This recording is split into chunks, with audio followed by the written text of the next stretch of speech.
Good afternoon.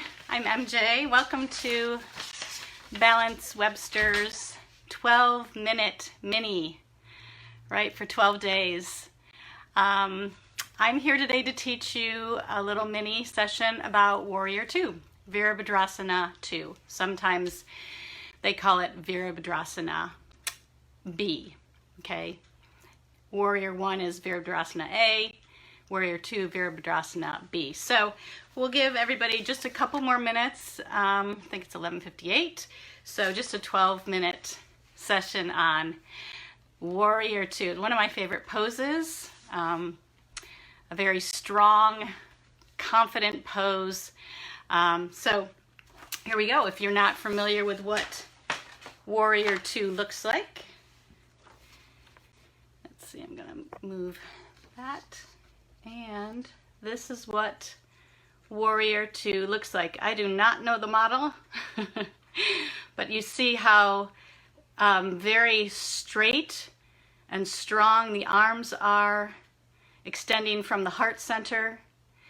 You see the beautiful 90-degree angle with the front thigh and shin, and you see the strength and the grounding of the back leg. So Virabhadrasana 2, Warrior 2, actually, so Virabhadra was a fierce warrior, an incarnation of Shiva. I won't get into the huge philosophy part of it. But this warrior was said to have 1,000 heads, 1,000 eyes, yielding 1,000 clubs, 1,000 feet, 1,000 arms, so it was completely fierce, right? What else did I? And also wearing a tiger skin. So if you come across this warrior, you know, unless you're an equal warrior, you might be in trouble. Okay? So what are the benefits? It increases stamina. It's a very good strength building pose for your feet, your ankles, your legs, your spine, right? So it stretches the back leg. The front leg is also not stretching, but working hard to ground. Both legs are grounding. Your front hip will be in flexion, your front knee in flexion, and I'll demonstrate that in just a bit. And your back leg will be nice and straight and strong. Also stretches the arms, increases lung capacity, stretches the spine. It's an overall fantastic pose from head to toe, right out through your fingertips. So some cautions to be aware of if you've had any recent knee or hip surgeries or sensitivities, ankle, any of that. Also shoulders. You could also might have had a shoulder injury or recent surgery, so I can show you some modifications for that. Also your neck. We turn the neck in Virabhadrasana 2, the traditional pose, but again, there's always a modification, and I will show you that as well. So we're going to start, and I'm just going to show you step by step, and then I'll show you some modifications and ways to check yourself out, okay? I think I've got my camera. I've got it on a new tripod, so this is kind of exciting. If I knew how to work it. There, okay. I think that's good. Yes. So, starting out with Warrior 1, I'm going to start with my feet facing the long edge of the mat. My toes facing forward. And we'll do this both sides, right and left, okay? So we'll start with the right foot. So my toes are facing forward towards the long edge of my mat. I'm going to lift my right toes up, and I'm going to just turn them to the short edge of my mat, okay? Now, I've put my feet, before I did that, right in the center of the mat.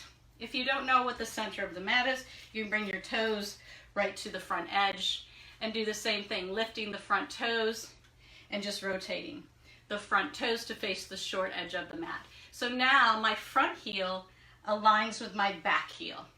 Front heel to back heel, okay? So again, you can start with your feet in the center of the mat, is what I'll do.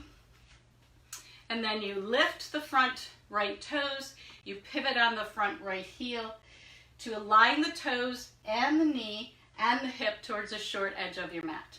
and you simply bend the knee forward. So this is called flexing the knee and flexing the hip joint, okay? And the back leg is straight. Now, Warrior Two. Remember, we saw that picture of the gentleman in Warrior Two. So here's what traditionally happens sometimes, okay? We want to ground down, send energy from the front knee down to the heel, right? And we want to have this nice straight line with your shin bone and straight line with your thigh bone, your femur bone. Now, some of us might not have the flexibility within the groins. It's a great stretch for the groins.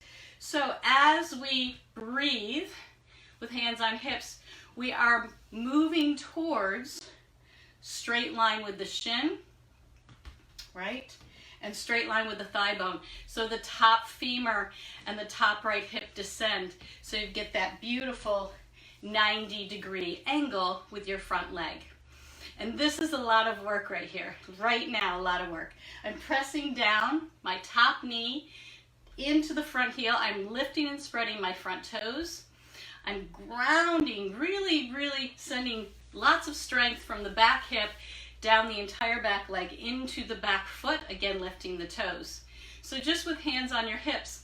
And I'm going to just guide my front hip off of that thigh so it doesn't sink down, but we're lifting and lengthening both sides equally off. So your shoulders are in line with your hips and your torso is facing forward, not the front leg. Okay, and again, as the body wants to come out of it, you'll see how the front leg wants to straighten.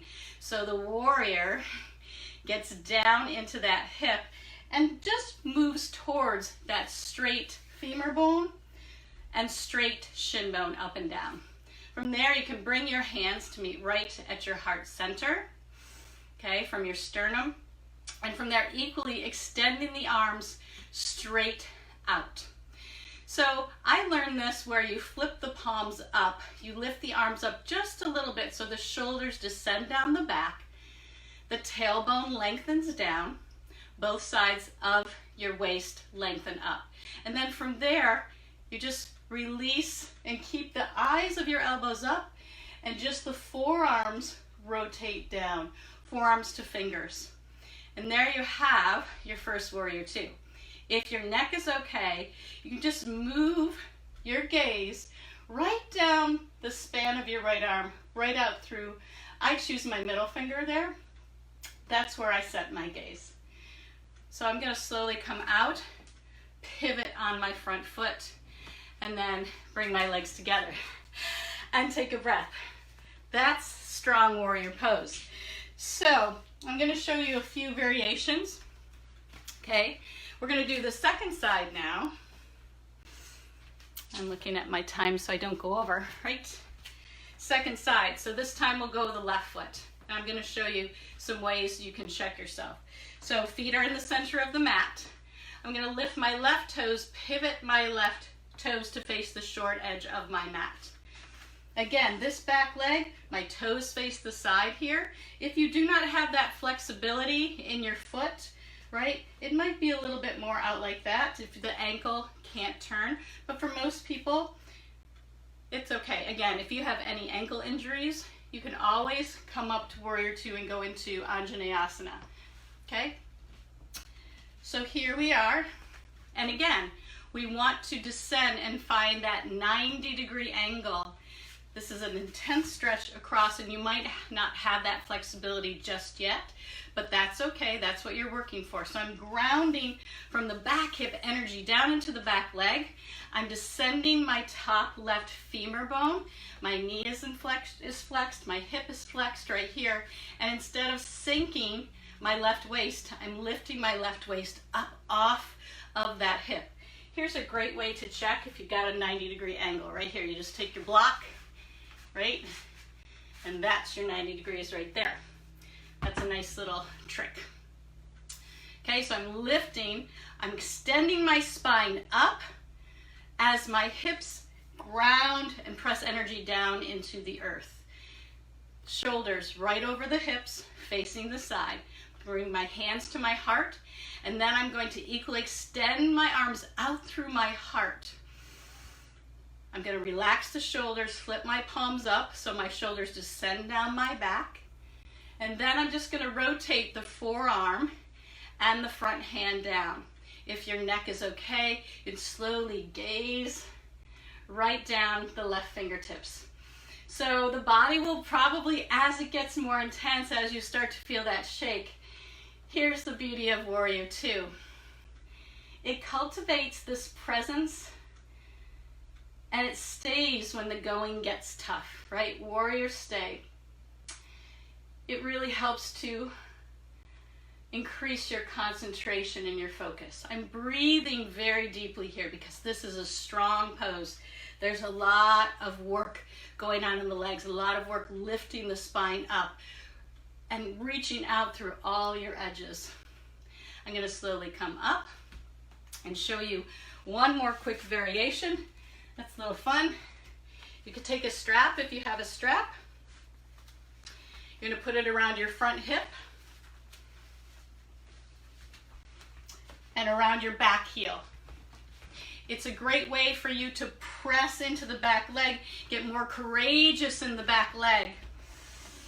Right? More courageous, more strength, because sometimes we have to have faith in the unseen behind us. Whew, it feels good. If you have any knee sensitivity, you can also, I'm going to move this chair in real quick. You could press your knee against a wall or a stable chair, right? So you can press that forward. And again, your torso is facing the side. So that's a quick tutorial on Warrior Two, Virabhadrasana 2. I hope you enjoyed this. Tune in tomorrow. Rachel Croft will be going into Warrior 3. So be strong, everybody. Be courageous. Put on your warrior capes and masks and go out there. Be strong. Be bold. Thank you for joining me, and I'll see you soon. Namaste.